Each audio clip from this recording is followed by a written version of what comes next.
environmental impact assessment.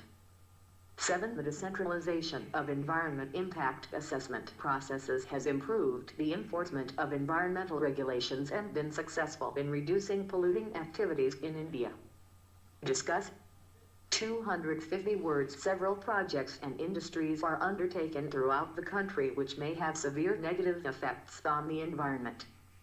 Government in 2006 tried to decentralize the original procedure of environmental impact assessment as given in original notification of 1994, and it affected positively and negatively on the following ways. Positive: 1. Less burden on the government. 2. More autonomy to states. 3. Increased participation of lower executives in decision-making on clearances. 4. More projects came under the purview of EIA by decentralization, so environmental impact of businesses can be reduced. 5. Faster decision-making and faster clearance of projects, which is good for economy. Negatives: 1.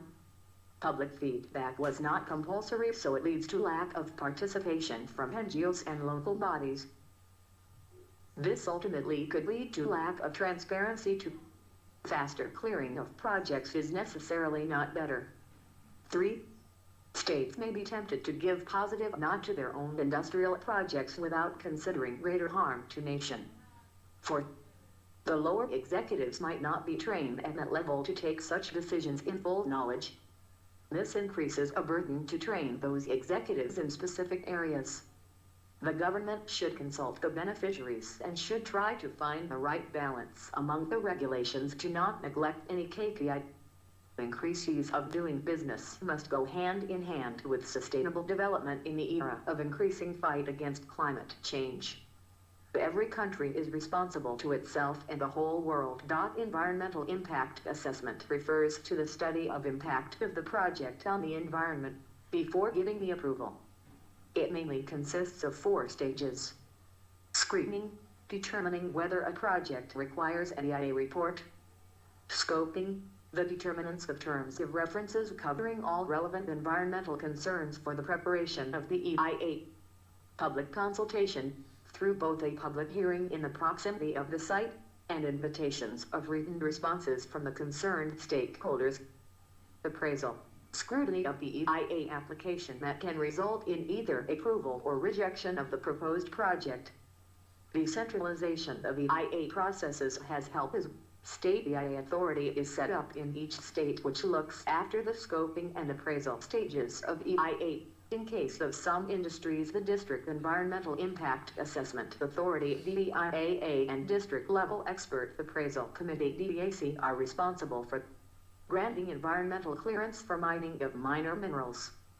Strict implementation of environmental regulations has helped in reducing pollution. Good governance and technical and financial availability is necessary for states in implementing the regulations. Judicial system and skilled personnel is also a requirement based on the local conditions of the state. The EIA can be done effectively. Cooperation between center, state and interstate can help mend the gap between states. Knowledge sharing between states also helps in combating the challenges, and different states' collaborations between private and public sectors can also play an important role. Way forward, the decentralization process helps in cooperative federalism.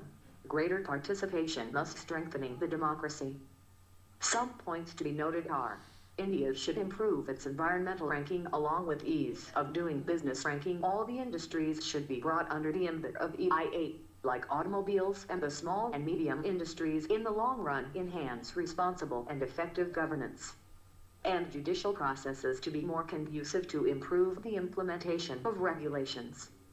Ensuring public consultations and representations and engagement with civil society.